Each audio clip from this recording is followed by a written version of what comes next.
Hello, good morning guys. Welcome again sa ating YouTube channel. So, ngayon guys ay magwalis-walis muna tayo sa labas kasi ilang araw na hindi tayo nakapagwalis guys sa daming gawain. Wala nang time. So, ayan, magwalis tayo.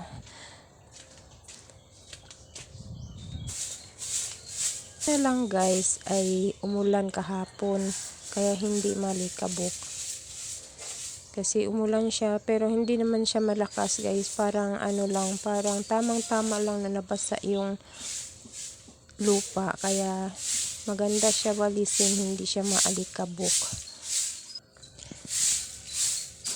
So magmamadali tayo guys tapusin itong pagwawalis natin kasi mainit na.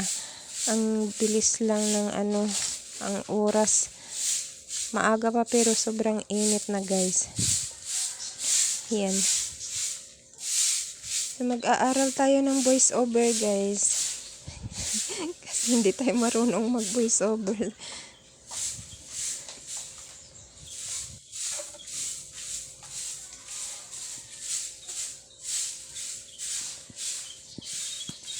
Nagmamadali tayong matapos kasi marami pa tayong gagawin.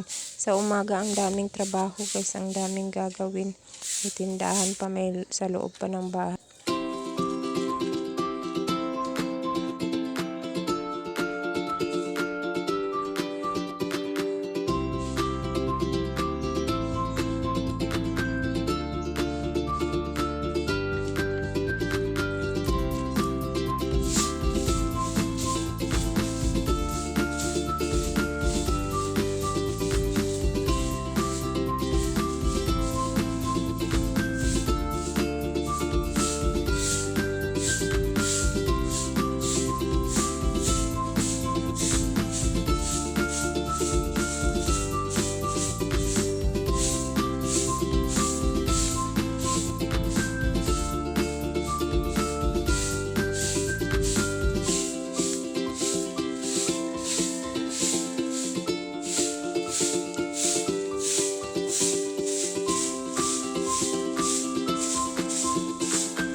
Dito naman guys, malikabok siya kasi hindi siya nabasa sa ulan.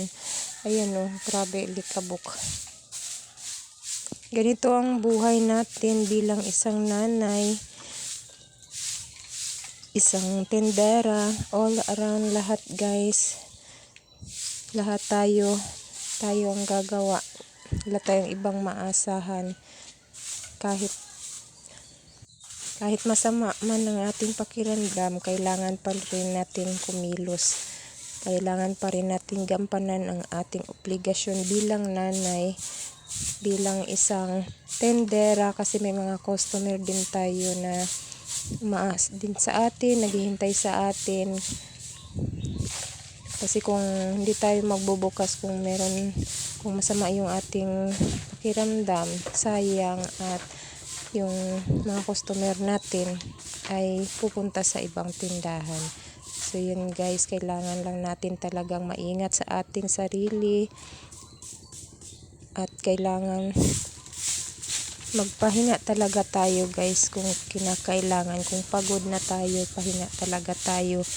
Huwag na nating abusuhin yung ating katawan kasi ganyan ako dati guys na kahit pagod na habang meron pang gagawin ay ginagawa ko, saka na ako magpapahinga pag tapos na talaga lahat yung gawain ko.